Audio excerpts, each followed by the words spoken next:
പൊങ്കാല ഉത്സവ വിളക്കു തെളിഞ്ഞു പൊന്നമ്പലത്തിൽ തിരുനട തുറന്നു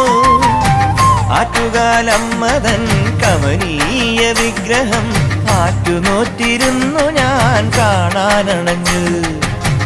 പൊങ്കാല ഉത്സവ വിളക്കു തെളിഞ്ഞു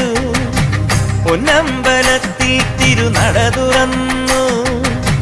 ആറ്റുകാലമ്മതൻ കമനീയ വിഗ്രഹം